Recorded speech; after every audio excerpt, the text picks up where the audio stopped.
Exactamente, y no te lo pierdas porque hoy está espectacular como cada semana. Bienvenido, Magdiel, bendiciones. Gracias, Moraima, a Juan Carlos y Sabdiel y Fernán, donde Sí. esté, ¿verdad? Porque Fernán, si no lo vemos, como quiera está. Como quiera está. Sí, ese mortal como quiera está. Buenos días a todos nuevamente. Un saludo y un abrazo especial de parte de esta emisora Nueva Vida y de nuestro ministerio El Galileo.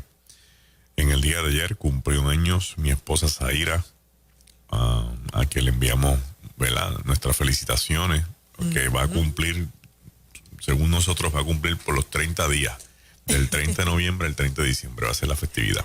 ¿Ah, sí? Sí. Sí, son 30 días de fiesta, así que vamos a ver cómo nos amajamos los pantalones y seguimos por ahí para adelante. ¡Qué bueno! Con esa festividad. Sí, porque hay que allá. celebrar la vida. Sí. Hay que celebrar la vida. Estamos demasiado sumidos en tantas noticias de terror, de ansiedad, de medios, de miedos, de desinformación. Y yo creo que cuando hay una oportunidad de celebrar, ¿verdad?, con todas las medidas y las precauciones, ¿por qué no hacerlo? ¿Por qué no hacerlo? Siempre me acuerdo de la historia de esta señora que fue a una tienda y compró un traje porque lo encontró espectacular. Y dijo, este traje va a ser para una ocasión especial. Y se lo enseñó al esposo. Le dijo, mira, este traje lo compré. El esposo lo encontró precioso, lo encontró espectacular. Y ella lo guardó en su armario, en español el closet. Y pasaron los días. Y pasaron momentos especiales. Pasó el cumpleaños. Y ella vio el vestido y dijo, no, todavía no. Tiene que haber otra ocasión especial. Pasó el aniversario de bodas. Pasaron las fiestas de las celebraciones de sus hijos, invitaciones especiales de ocasiones de trabajo, de familia y de otras tantas ocasiones. Y ella volvía en todas ellas mirando el vestido y dijo, todavía no. Un día enfermó, falleció. Y cuando en la funeraria le dijeron al esposo, ¿tú tendrás algún vestido que te gustaría que tu esposa tuviera? Entonces él fue y buscó el vestido. Y cuando agarró el vestido en las manos, dijo, esta no era la ocasión que yo hubiera querido en la que ella luciera este vestido. Traigo el cuento que pertenece a lo que se llama la tragedia, solo para enfocar la cantidad de momentos especiales que nos pasan por la vida y los dejamos de disfrutar porque estamos más prestos a atender lo que realmente no merece nuestra atención y creernos que más adelante tendremos todas las oportunidades del mundo de hacer las cosas mejores. Usted lo que tiene es hoy. Viva hoy hasta las últimas consecuencias. Ría todo lo que pueda. Disfrute al máximo su día. Ame con intensidad. Llame a sus seres queridos. Hágale un cuento a sus amigos. Hágale saber a la gente que usted lo conoce, que usted está vivo y lleno de vidas. Lo que usted irradia en su día le puede impactar la vida a otro que piensa que mañana es que va a ser su día especial. Y partiendo de esa premisa, hay un texto que lo encontré en el Evangelio según Mateo y que va de la mano, ¿verdad?, con este día de hoy de 1 de diciembre, donde como que la gente empezó a hacer el switch de que viene el tiempo navideño. Y que sabe Dios cuántos de los que nos están escuchando pensaron que no iban a llegar. O que iban a llegar de otra forma. Y de momento abrieron los ojos y se dieron cuenta, ya estamos en los aires navideños. Ya estamos en diciembre. Que es una época en Puerto Rico que se celebra como en ninguna otra parte del mundo. Y la gente podrá entrar en los debates que la Navidad es pagana, que esto no sirve, que si esto estamos imitando al mundo. Y yo voy a obviar todo ese discurso, porque yo lo que me quiero concentrar en este momento es en algo que trae la palabra, que puede darse en abril, que puede darse en septiembre, que puede darse en el mes que sea, pero coincidió en que hoy es 1 de diciembre. En Mateo 4, versos 16, dice: el pueblo asentado en tinieblas vio gran luz, y a los asentados en región de sombra de muerte, luz les resplandeció. En el Evangelio de Mateo, nosotros vamos a encontrar un sinnúmero de textos bíblicos que son, uno, el cumplimiento de profecías del Antiguo Testamento. Dos, el complemento de textos bíblicos de muchos de los libros proféticos. La pregunta que se haría cualquier persona estudiosa de la Biblia es: ¿y por qué? Porque Mateo se escribió para los judíos que se habían ido en la diáspora después de la destrucción del templo en el año 70 después de Cristo. Con la destrucción del templo en manos del general Tito, hijo del emperador Vespasiano, hermano de Domiciano, que es el emperador que pone a Juan en la isla de Patmos. O sea, este triunvirato de padres e hijos no son fáciles. Con este poder político en las manos, llegan a Jerusalén estas tropas difíciles del imperio, porque mandaron a las tropas más belicosas y más sanguinarias. Y aunque hay historiadores que dicen que por equivocación se quemó el templo, no es menos cierto que ya lo habían saqueado y se habían llevado un menorá que debe medir por lo menos 10 pies de alto en oro macizo y que está en algún sitio del Vaticano, porque las inscripciones están puestas en el Coliseo romano cuando se usó la mano de obra judía por el emperador Adriano para levantar el Coliseo cerca del principio del segundo siglo. Y los judíos se encargaron de dibujarse ellos mismos en una carreta cargando el menorá, diciendo: esto lo trajeron desde Jerusalén. Y cuando ocurre esta destrucción masiva, el judío vuelve a experimentar la crisis que experimentó en el año 586 a.C., cuando Babilonia le destruyó el templo en Jerusalén. La desolación de pensar que el lugar donde habíamos designado que Dios había de vivir, el lugar santísimo, ya no iba a existir, porque la mano de un enemigo politeísta, inmoral, sanguinario, belicoso, nos ha demostrado una vez más que somos vulnerables ante los poderes del mundo. El judío sintió que las esperanzas se le fueron al piso. Persiguieron a los celotes, que era el partido político revolucionario que pensó que Dios le iba a dar la oportunidad de sacar a Roma a filo de espadas, y esperanzado en que los persas habrían de llegar para una buena revuelta. Los persas nunca llegaron. Acabaron con ellos persiguiéndolos hasta el año 76 en una guerra final en las ruinas de la Masada que hoy podemos visitar, fortaleza que creó Herodes el Grande para veranear en la región del desierto de Judea en dirección hacia el Mar Muerto.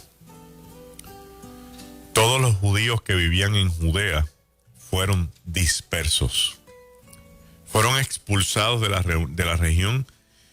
Y cuando se empezaron a ir, Mateo empieza a escribir el Evangelio de Jesús a ese grupo de judíos que se fueron y que pudieron palpar con sus ojos una profecía de Cristo cumplida, que vendrá el día que no iba a quedar piedra sobre piedra.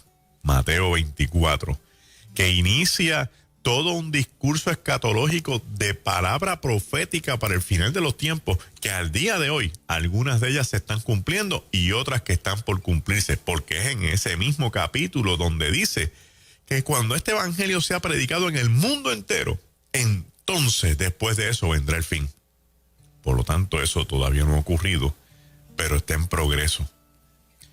Y Mateo decide escribir este evangelio bajo la inspiración del Espíritu Santo y empieza a escribir diciendo, como esto es para los judíos y como esto es para afirmar a estos otros judíos que ya habían creído en Cristo como su Mesías. En otras palabras, el libro se escribe para dos bandos. Dentro del mismo judaísmo se escribió para los judíos que habían creído en Cristo. ¿Para qué se tiene que escribir un evangelio para los que ya creyeron? Para afirmar la fe, para que no desfallecieran. Y a otro grupo de judíos que no habían creído, para que se dieran la oportunidad de volver a leer la historia de este Dios que se hizo carne y habitó entre nosotros. Entonces usted encuentra en Mateo, que Mateo siempre está citando el Antiguo Testamento y diciendo, esto ocurrió para que se cumpliera lo dicho por el profeta en tal sitio. Esto ocurrió para que se cumpliera la palabra que está escrita en tal libro. Esto ocurrió porque esto tiene que ver con lo que sucedió con el pueblo de Israel en este otro sitio. Y el libro está lleno de cientos de referencias antiguotestamentarias. Y usted preguntará, ¿y para qué?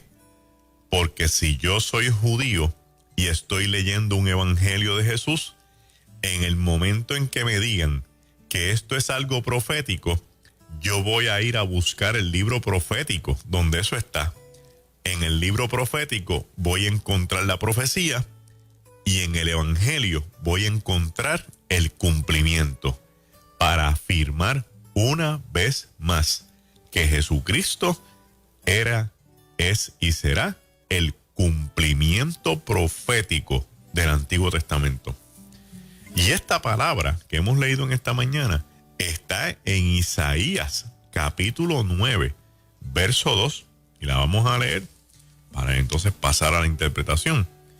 Y dice en el libro de Isaías, el pueblo que andaba en tinieblas vio gran luz, y los que moraban en la tierra de sombra de muerte, luz resplandeció sobre ellos. Fíjese que el texto de Isaías vuelve y lo repite Mateo, pero Mateo lo repite con un elemento de cumplimiento, porque tan pronto termina de decir que luz les resplandeció, empieza a decir que comenzó Jesús a predicar.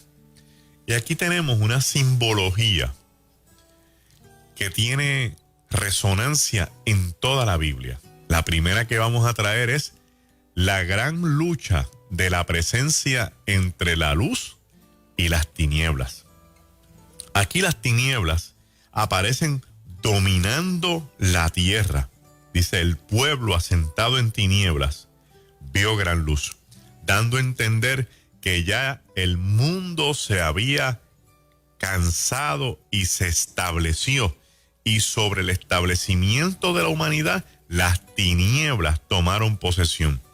Gráficamente estaríamos diciendo que está la tierra, está la humanidad, y sobre la humanidad está también las tinieblas reinando y gobernando. En el texto bíblico, las tinieblas tienen una representación descomunal, porque no solamente representan el mal, representan el miedo, representan la oscuridad, representan la ignorancia, representan la ansiedad, representan todos aquellos elementos para los cuales los seres humanos no fueron creados. Y aquí lo que nos está diciendo es que en un momento determinado de incertidumbre, el mundo no supo cómo manejarla y las tinieblas dominaron la tierra.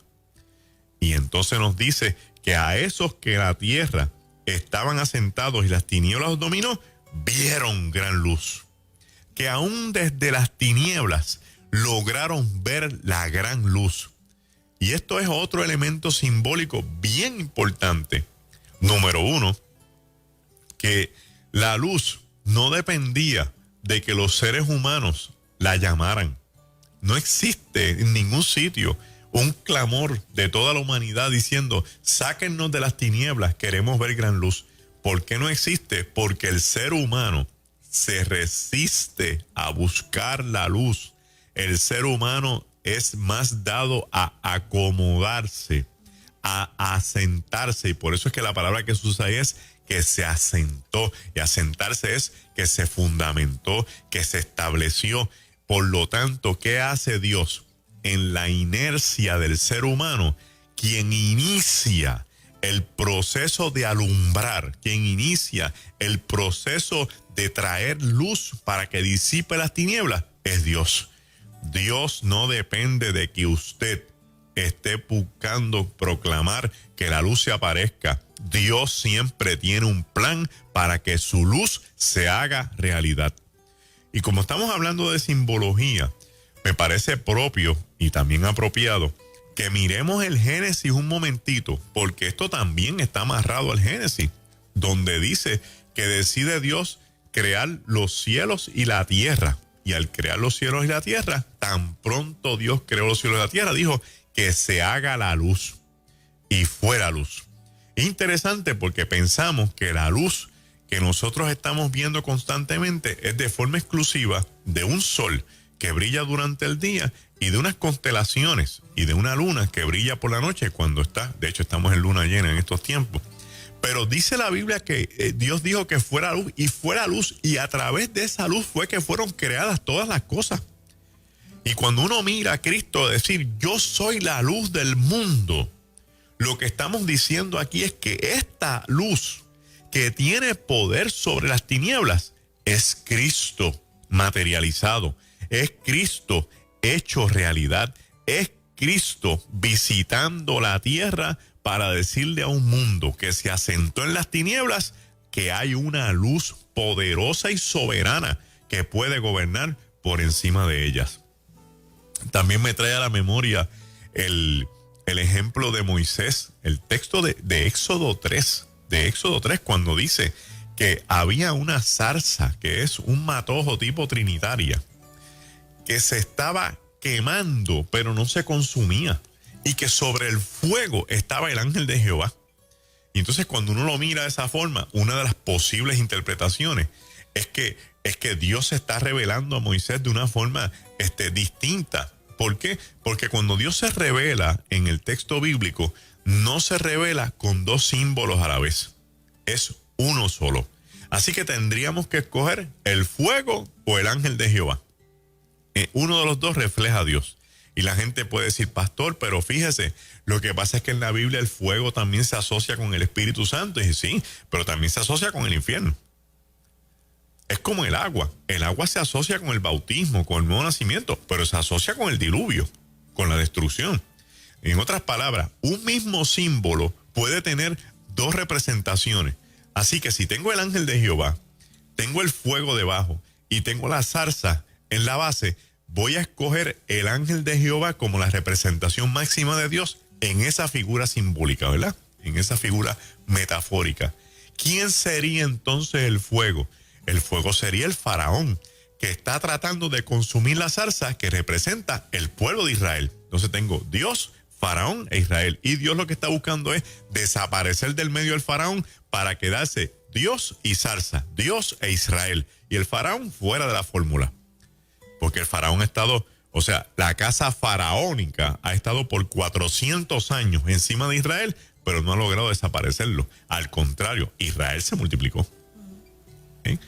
Entonces, cuando vengo y traigo este tipo de figura al texto que estamos leyendo, estoy diciendo, está la tierra llena de sus habitantes, que son la creación máxima de Dios. Sobre la tierra están las tinieblas, pero ahora dice que este pueblo vio gran luz. Entonces la luz ha venido a disipar las tinieblas para que el ser humano quede de frente a la luz gloriosa del Cristo que ha venido a redimir, a restaurar, a levantar, a reposicionar, a restaurar restablecer, a retribuir a la obra máxima de Dios, que somos tú y yo.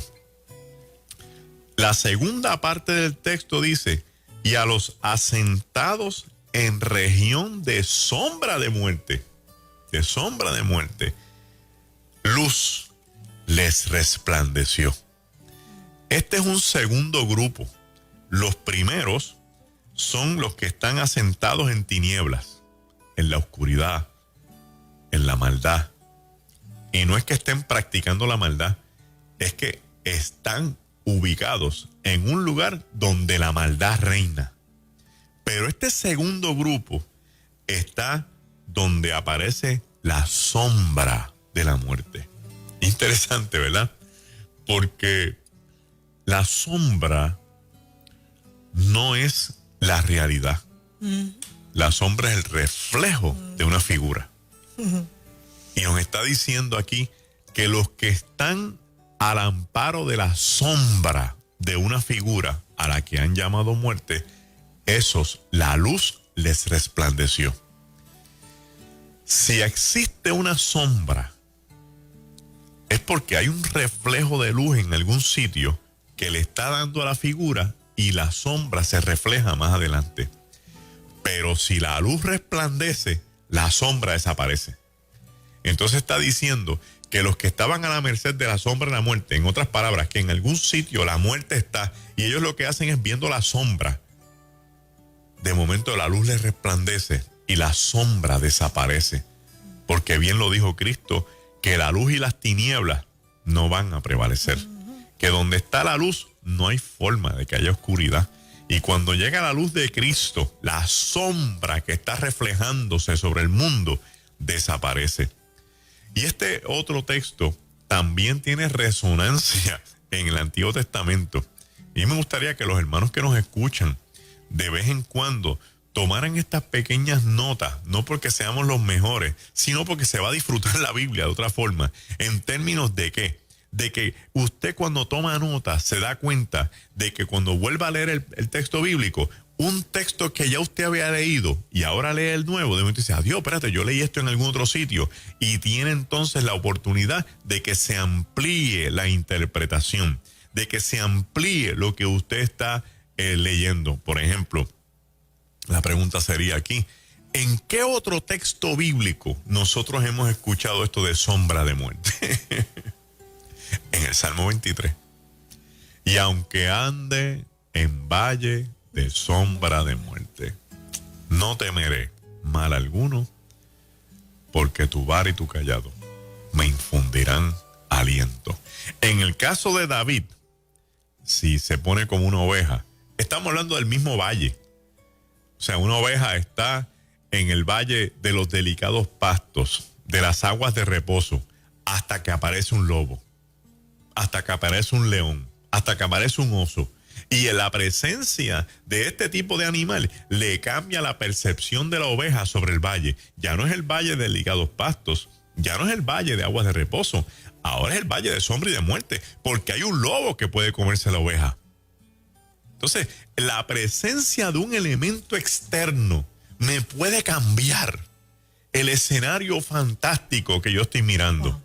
Si lo estamos mirando a la perspectiva de hoy, amarrado con el tema que tenían antes de la sección, estamos hablando lo mismo. O sea, llega un virus, llega un COVID y la gente cambia la felicidad que tenían por un valle de sombra de muerte.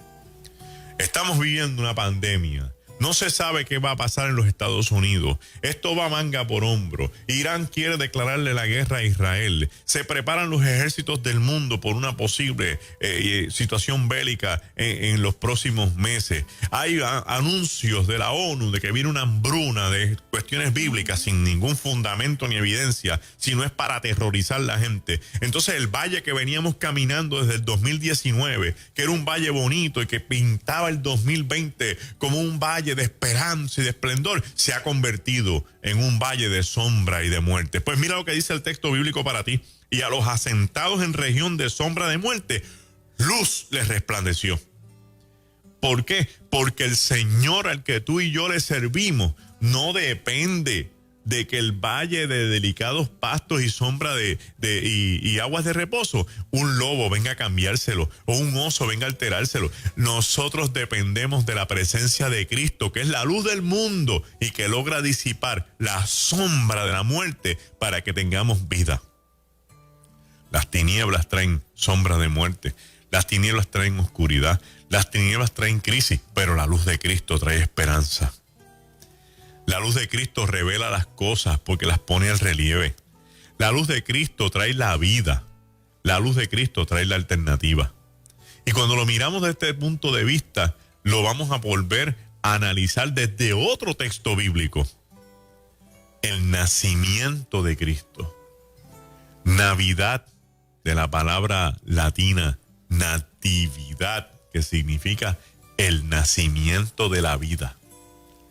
Según Cristo impactó el mundo con su luz para que hubiera creación, su nacimiento impacta el mundo para traer la luz y establecer un nuevo reino de los cielos en la tierra, donde las tinieblas no puedan tampoco venir a amenazar, ni a intimidar, ni a hacerle saber al ser humano que no tiene esperanza y que lo que tiene es que asentarse ahí, porque esto es lo que es. Usted ya no tiene que estar asentado, usted no tiene que estar enñangotado, usted no tiene que estar sometido, porque para usted ha venido la luz de Cristo. Pero tengo que abrir los ojos espirituales para ver la luz de Cristo. Si yo decido quedarme toda la vida sumido en las tinieblas, por más luz que haya, no la voy a querer ver. Y nosotros estamos viviendo en un mundo donde las amenazas contra el evangelio son inminentes.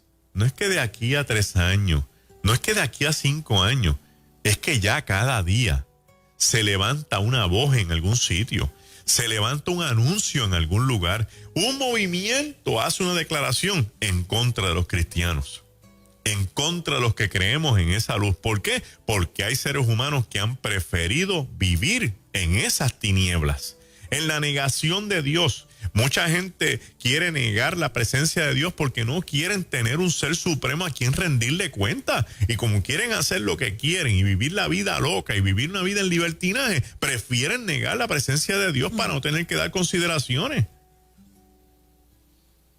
Pero creen en el mal.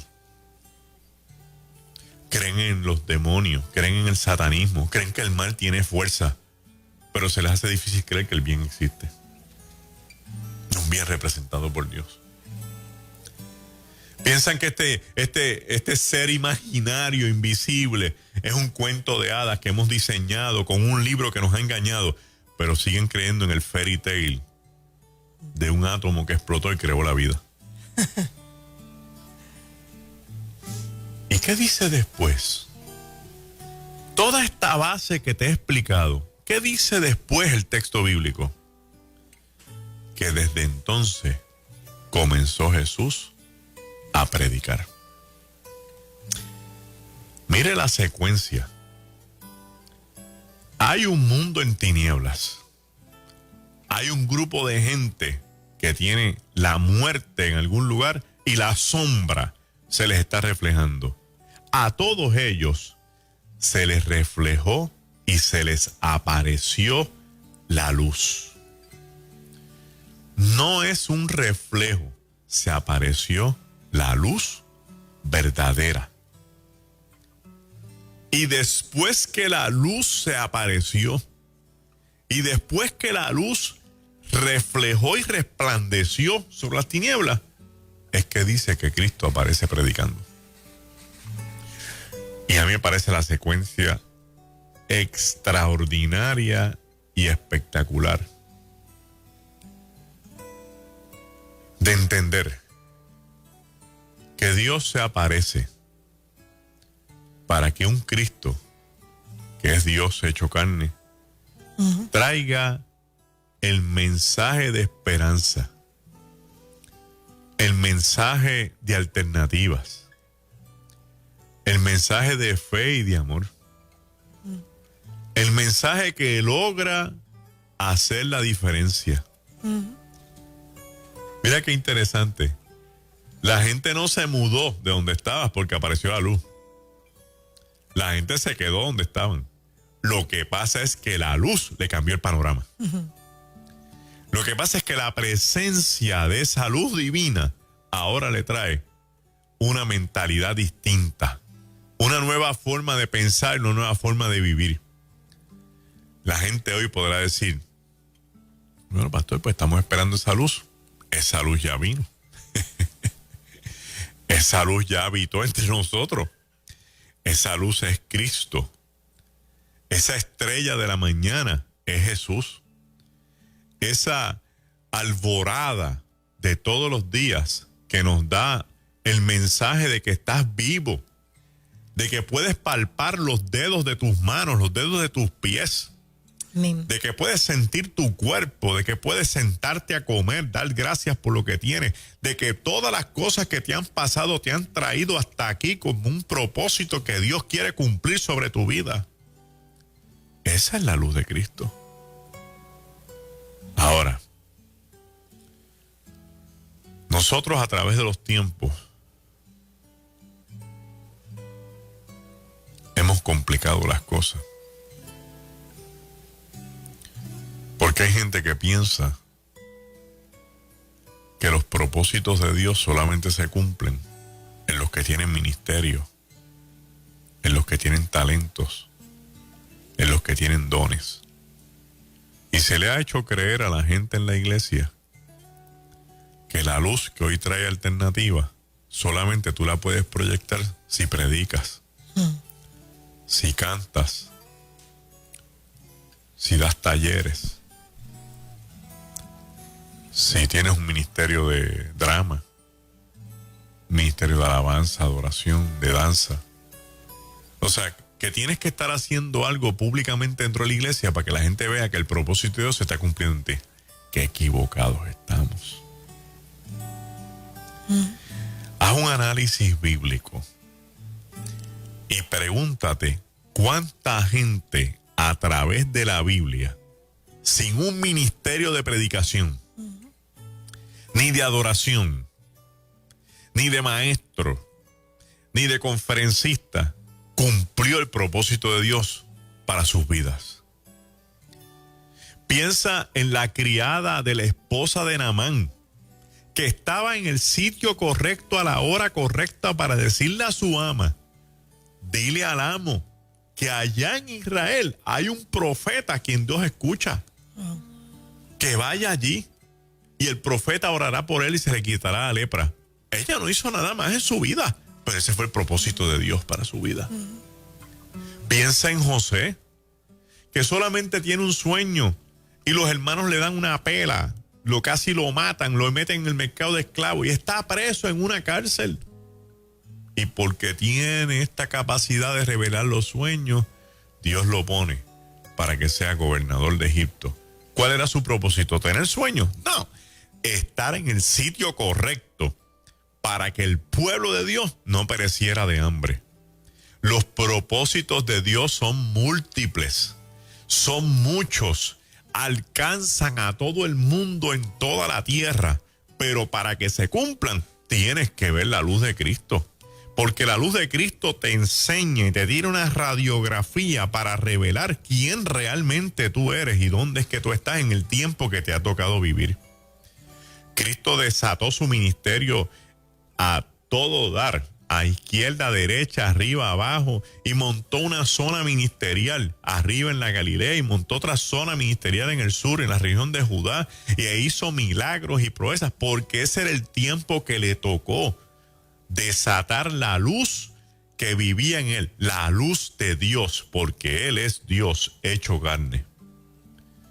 Te pregunto en esta mañana una de las 2 o 3 preguntas que quiero hacerte, que son preguntas no para que te sientas mal ni para que te humilles, son preguntas para que reflexiones y le des gloria a Dios por tu vida. La primera de esas preguntas: ¿te ha visitado la luz de Cristo? ¿Has visto la luz? Porque el que ve la luz ve la esperanza.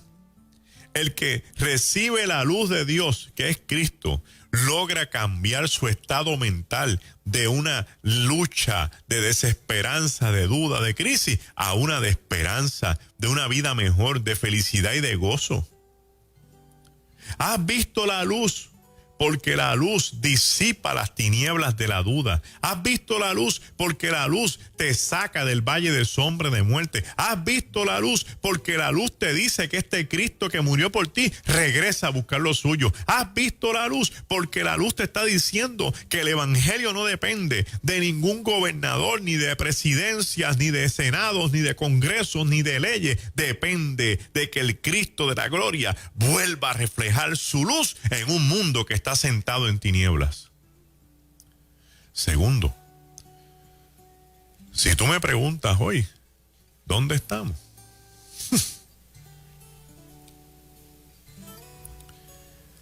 El mundo en el que estamos viviendo, te lo voy a decir como dice el texto bíblico. Voy a sustituir la palabra pueblo por la frase mundo en el que estás viviendo. Y mira cómo lee. El mundo en el que estás viviendo está sentado en tinieblas. El mundo en el que está viviendo está en regiones de sombra de muerte. Entonces empezamos a ver la gente poniendo la esperanza en las farmacéuticas, poniendo la esperanza en las vacunas, diciendo todo va a cambiar cuando venga esta vacuna, todo va a cambiar cuando venga esto, la pandemia se va a acabar, vamos a volver a Israel, vamos a tener una vida normal, vamos a tener todo eso.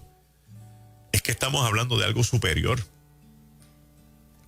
porque podrá venir una vacuna que quizás minimice y a lo mejor, quiera Dios, y acabe con la pandemia, pero no va a acabar con la gente que vive en sombras de muerte. No va a acabar con los que viven en tinieblas, porque la Biblia ha establecido que el único que tiene poder para acabar con las tinieblas se llama Jesucristo el Señor. Que el único que puede sacar a la gente de los valles de sombra de muerte es Jesucristo el Señor. Y la gente podrá decirnos, la segunda pregunta, ¿y por qué no lo estamos viviendo? Porque es misión de la iglesia hacer lo que Cristo hizo después que aparece ese texto. ¿Y qué es lo que Cristo hizo después que aparece este texto? Salir a predicar. La pregunta que tenemos esta mañana, la segunda pregunta que tenemos esta mañana es, ¿qué estás predicando? ¿Qué estás hablando? Ay, que las cosas están tan malas, que esto está tan cuesta arriba, que aquí no hay nada bueno que decir. ¿De verdad? Es que en casa se ha muerto un pariente y allá nos dijeron que un montón de pastores se murieron del COVID en Sudamérica y esto está malo para todos los lados y la economía y la crisis. Eso es lo único que puedes decir. Un maestro del seminario siempre encontraba algo bueno en todo.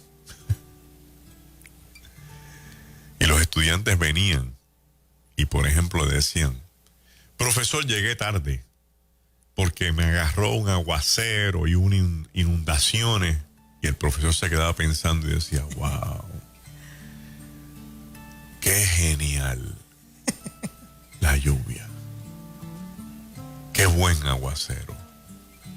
Porque se limpian las calles, los postes, los ríos. Se renueva la naturaleza. Y el estudiante por el techo. En otra ocasión vino otro estudiante y le dijo, profesor, llegué tarde porque estuve en un accidente. Y dijo, wow, un accidente. Qué oportuno. Y dice, ¿cómo que oportuno? Pudo haber sido peor. Una fracción de segundo adicional y a lo mejor hubieras perdido la vida. Qué bueno que fue el carro y no tú. Y así por el estilo, los estudiantes seguían trayendo sus situaciones de vida y él se las cambiaba y le buscaba la vuelta. Un día los estudiantes molestos, bien molestos, se reunieron todos juntos y dijeron, vamos a preguntarle algo, que no pueda decir nada bueno. Tiene que haber algo en la vida que uno le pregunte y él diga, bueno, yo no puedo decir nada bueno de eso. Y uno de los estudiantes dijo, vamos a preguntarle por el diablo. Dijo, ¿por qué? Sí, vamos a preguntarle por el diablo. ¿Qué va a decir? Y fueron y se reunieron con el profesor y le dijeron, profesor, ¿qué usted piensa del diablo? Y el profesor dijo, el diablo. Qué trabajador incansable. Obviamente para lo malo, pero seguía siendo un trabajador incansable que es superior a un vago. Y la clase se quedó en silencio diciendo, ¿será posible que podamos cambiar de mentalidad? Y en vez de estar mirando las cosas malas que representan las tinieblas, empecemos a ver las cosas buenas que representan la luz. ¿Será posible que en el mundo en el que te encuentras en este momento puedas cerrar tus ojos físicos, dejar de ver tu realidad para empezar a ver espiritualmente la realidad de Dios en tu vida? ¿Será que puedas creer en hoy, 1 de diciembre del 2020, que la luz de Cristo va a resplandecer tu vida y que te va a sacar de las tinieblas en las que tú te encuentras y que te va a mover de estar asentado en regiones de sombra de muerte para llevarte a valles de delicados pastos y de aguas de reposo? ¿Será que te lo puedas creer? ¿Será que tú puedas entender que Dios quiere hacer algo glorioso en tu vida? ¿Será que puedas entender que Dios tiene un plan que está corriendo todavía y que si te ha tocado vivir el 1 de diciembre del 2020 con toda la amargura que vive este mundo, es porque Dios quiere glorificarse en ti? Tú estás asentado en el valle de tinieblas. No te preocupes, no es tu decisión. Estás ahí porque tú eres vecino del mundo. Pero para ti, alégrate, porque el Señor te ha visitado y su luz ha resplandecido sobre ti. Que la luz de Cristo te alumbre de tal forma que por donde quiera que tú camines, disipes las tinieblas. Que la luz de Cristo more en ti de tal manera y tal forma que donde tú llegues y donde haya sombra de muerte, tú seas el instrumento de Dios que cumple el propósito de convertir ese valle de crisis en un valle de esperanza. ¿Por qué? Porque no tienes que ser predicador, no tienes que ser profeta, no tienes que ser cantante, no tienes que ser maestro para que el propósito de Dios se cumpla en ti. Los propósitos se cumplen cuando la gente decide abandonar las tinieblas, abrazarle luz y que la voluntad de Dios se cumpla en el tiempo que te haya tocado vivir. Hoy celebra la luz que es Cristo. Dios te bendiga. Qué poderosa palabra, Magdiel, como siempre, como cada semana. Gloria a Dios. Me encantó esa parte cuando hablabas de las ovejas en el valle de sombra y de muerte, cómo el panorama cambia de delicados pastos a otro panorama. Es exactamente lo que estamos viviendo. Así es. Pero podemos seguir proclamando lo que dice ese salmo. Amén. Podemos seguir. Yo siempre he dicho que llegó el momento de vivir lo que hablamos, de vivir lo que leemos, de vivir lo que le hemos repetido a nuestros hijos antes de dormir. Sí. Nos llegó el tiempo. Así que gracias, Magdiel, por esa palabra poderosa. ¿Cómo las personas pueden conseguirte? A través de elgalileo.org, a través de nuestro número de teléfono 939-640-6081, 402-6081. Es que estoy pensando que las crisis definen la gente. Sí. Y la iglesia está siendo definida. Y si Cristo no viniera pronto, que nosotros lo esperamos, le estamos enseñando a una generación que sube. Mi papá se enfrentó a esto, pero su fe no la negoció. Y ese es el legado más grande que podemos dejar. Amén. Es como las 12 piedras del Jordán, para que tus hijos sea la prueba a tus hijos. La memoria. La memoria. Amén. Qué hermosa palabra. Bendiciones. Gracias, Magdiel, como a siempre. Ustedes. Dios les bendiga.